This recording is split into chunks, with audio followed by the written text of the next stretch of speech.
मैं आज आपको श्री सत्यनारायण भगवान की व्रत कथा सुनाने जा रही हूँ। ये प्रथम अध्याय है। पावन तीर्थस्थल नैमिषारण्य में किसी समय एकत्र हुए आर्यावर्त के 88,000 महर्षियों ने मुनिश्रेष्ठ से सुजी से कहा, हे मुनिश्रेष्ठ, कलयुग में मनुष्य वेद विधान और धर्म विरुद्ध आचरण करते हुए पापों की गठरी के बोझ के तले दबता जा रहा है। अतः हे मुनिश्रेष्ठ, मनुष्य के कल्याण हेतु ऐसा कोई उपाय बताइए जिससे मनुष्य को पुण्य लाभ हो तथा उसके जीवन की मंगल कामनाएं पूरी हो सकें।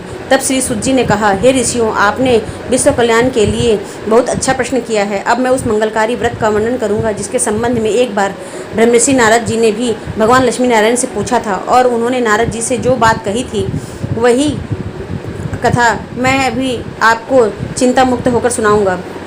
ब्रह्मर्षि नारद जी मानव कल्याण की इच्छा से विभिन्न लोगों को भ्रमण करते हुए पृथ्वी लोक में पहुंचे। वहां अपने अपने कर्मों के अनुसार लोगों को दुखियों से पीड़ित देखकर नारद जी बहुत व्यथित हुए और मन में विचार करने लगे, इन प्राणियों के दुख का निवारण कैसे होगा। जब वह कोई उपाय न सोच सके तो तीनों लोकों के स्वामी श्री विष्णु भगवान के सामने उपस्थित हुए।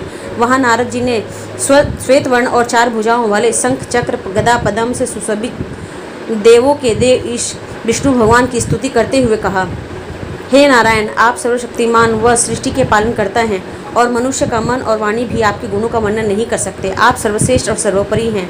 आपका कोई आदि मध्य और अंत नहीं है। आप सृष्टि के कण कण में विद्यमान हैं और अपने भक्तों की मंगल कामनाएं पूरी करते हैं।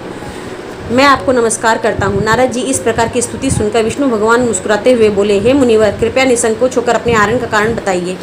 तब नारद जी ने कहा, पृथ्वी लोक पर जन्म लेने वाले मानव अपने अपने कर्मों के अनुसार विभिन्न योनियों में रहते हुए अनेक दुखों से पीड़ित हो रहे हैं।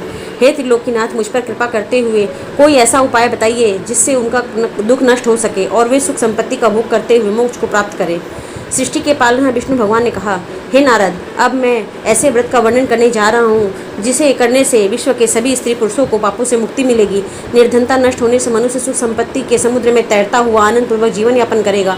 श्री सत्यनारायण भगवान के इस व्रत को करने से सभी मंगल कामनाएं पूरी होगी।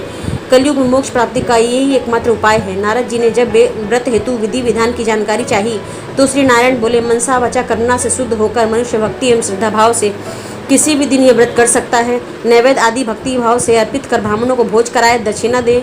इस प्रकार से सत्यनारायण की आराधना करने से सभी कष्टों को से मुक्ति पाकर वह धन संपन्न एवं सुखी होकर आनंदपूर्वक जीवन व्यतीत करता है। अध्याय समाप्त।